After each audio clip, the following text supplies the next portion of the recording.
push truth, if for only that you become a light in a dark place. The fire must not go out. The light must not be extinguished. And communing with like-minded people in groupings and talking about this thing and fanning the flame and letting our children understand. My children understand exactly how my head works, and guess what? They are mirror reflections of me. That's very good. Because it's in them. I said this to my wife, I said, listen, I will stand and die a man. I choose to die as a man, No question about it. not a mouse, not intimidated and afraid and cringing with fear and dread because of what someone else might do to me. Oh boy, I gotta take this call from Graham. Graham, how you doing? How you doing, Steve? Well. I haven't called for a little while, but I got to tell you, I'm a little disappointed. You've had 25 years of one guy and 25 years of the other guy, and they haven't seen fit to build you one hospital. Let me catch one of you out there celebrating. And in Freeport, I don't want to see one celebration because you had something. You had a #1 city, the envy of the hemisphere, and 25 years of one guy and 25 years of another guy. You've got nothing. And I'll leave you with this one, Steve. This is the most important. 1 month before we jump up and down, talk about independence and have all the celebrations, the leaders and the opposition leaders, all people in and hope to be in, are in a church in England where into a white king is theirs and his successors reading from the program. I watched it on TV. I almost cried. And then I read Article 71 that says the power in this country and the land is vested. It is vested, Article 71, in His Majesty. Yes. Who wears the crown for the crown land? Only one person. Majesty. The paid representative, the crown on the license plate of the governor. Until you get a new Freeport, and until you get a new hospital, until you stop going to the white queen in England, and king in England. Stop it. Thank you. Appreciate it. Have a good one. Who are now to the forefront of this thing by 10,000 people, if only that, to make a clarion call to them, the government, and say, we ready now, we come to our things, we want to see our sovereign welfare funds done, and they want that $43,000 per annum every year from here on in. That's what we want. In a parade. I would like to caution them because we have laws against flying your single Haitian flag in our country. Article 9. No flag of any foreign nation shall be flown in the Bahamas unless the national flag is also flown. Bahamians, if you all see any foreign national flying a flag of their country and a Bahamian flag is not flown, it's an offense. Police officers, I would like for you to pull those vehicles over and ticket them because it's an offense. Absolutely. Paragraph 3. Where flags of a foreign nation are flown along with the national flag, they shall be approximately the same size and flown from separate staff at the same height as the national flag. Show some respect in this country. Absolutely. I saw a car when I was coming here have the Haitian flag over the hood and 2 Haitian flags on either side of the car. That's nonsense. In the Bahamas, but you know what? This country too slack. And you have to blame our leaders. This is the slackest country in the Caribbean and the Atlantic. This same Bahamas. That's been full of corruption. Corruption all around. And this needs to stop. It if we want to build a better Bahamas. Mr. McKinney, it's ironic that you quoted something when you were speaking a while ago, and I would like to interject and continue what we were saying as it relates to the preamble. Whereas 481 years ago, the rediscovery of the family of islands, rocks, and Cays heralded the rebirth of the New World. And whereas the people of this family of the islands recognize that the preservation of the freedom will be guaranteed by a national commitment to self-discipline, industry, loyalty, unity, and abiding respect for Christian values and the rule of law. We, the inheritance, us, Mr. McKinney, That's right. Bahamians, we are the inheritance and successors of this family of islands, recognizing the supremacy of God and believing in the fundamental rights and freedom of the individual, do hereby proclaim in solemn praise the establishment of a free and democratic sovereign nation, grounded on spiritual values and in which no man, woman, or child ever be slaved or bondsman to anyone, or their labor exploited, or their lives frustrated by deprivation. This government frustrating the Bahamian people. Absolutely. They're frustrating us. And the preamble said that they should not do that. And do hereby provide by these articles for the indivisible unity and creation under God of the Commonwealth of the Bahamas. The Commonwealth of the Bahamas shall be a sovereign democratic state.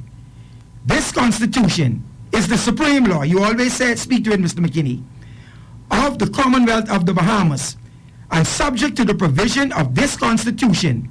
If any other law is inconsistent with this Constitution, the Constitution shall prevail, and the other law, Constitution shall prevail. to the extent of its inconsistency, be void.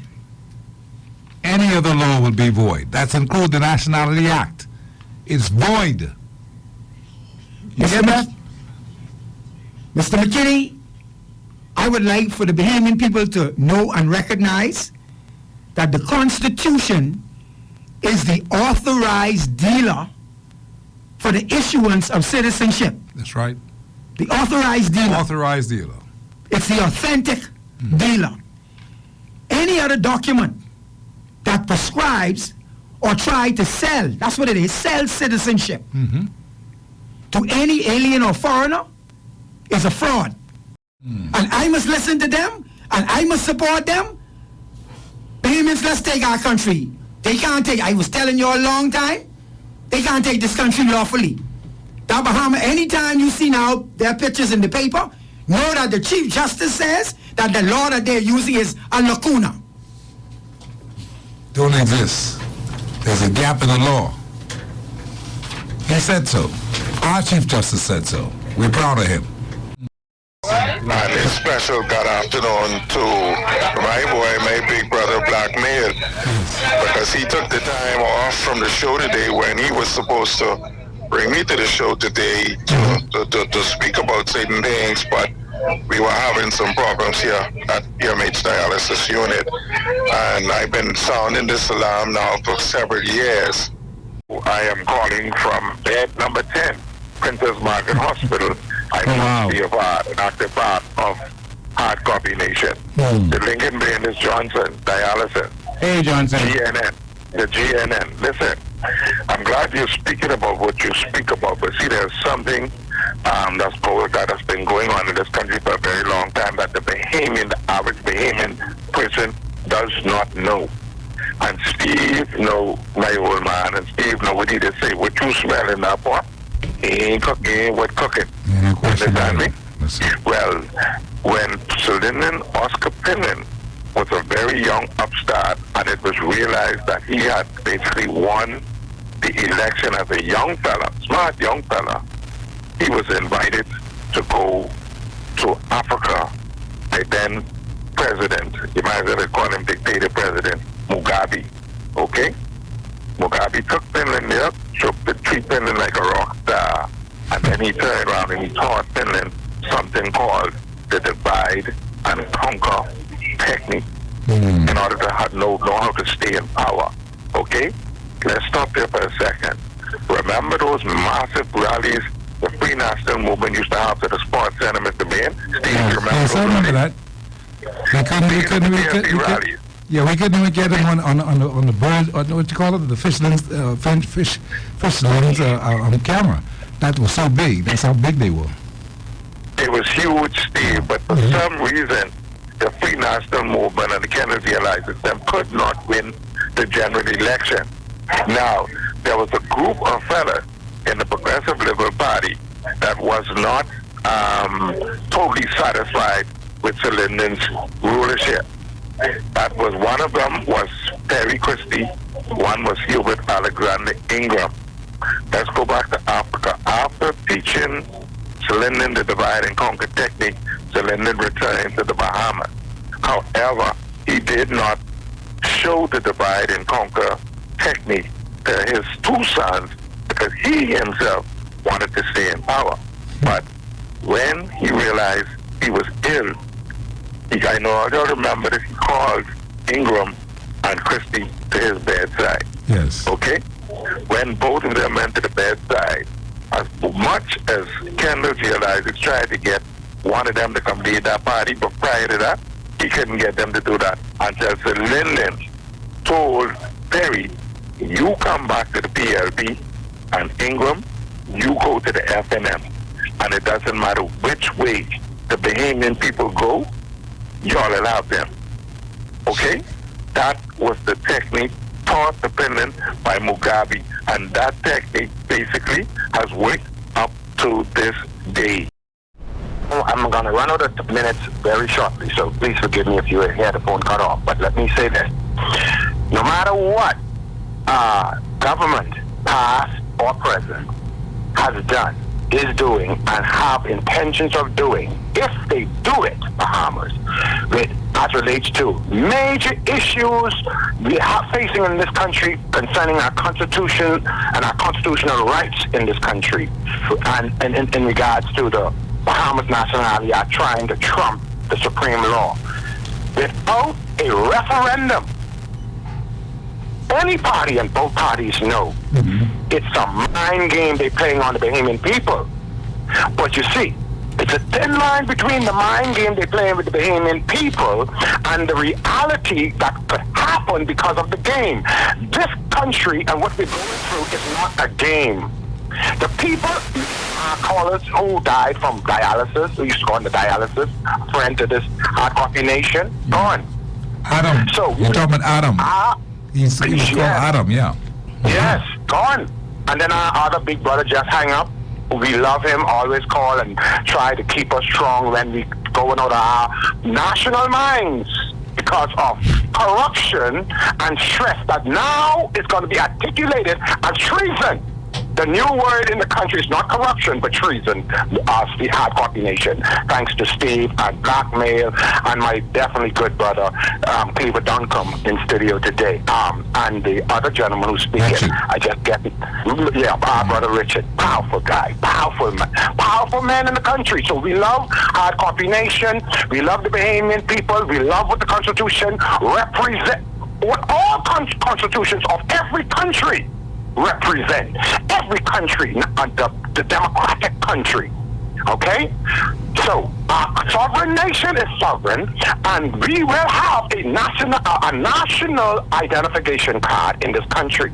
And if what that man or the lady who just called has to go through as relates to her mother, proving that her mother was a mother, if Bahamians have to go through all of this, well, let me tell you, the world would come in. Because we can double it on who we think. I said they'll kill us to get in our house. Then we find out 50 years later, we have people in our house who's not really full breed. And then you understand then why. So the true Bahamian name is here. Stop right there, boy. The nation is here. I go on then. Yes, you stop right there. You did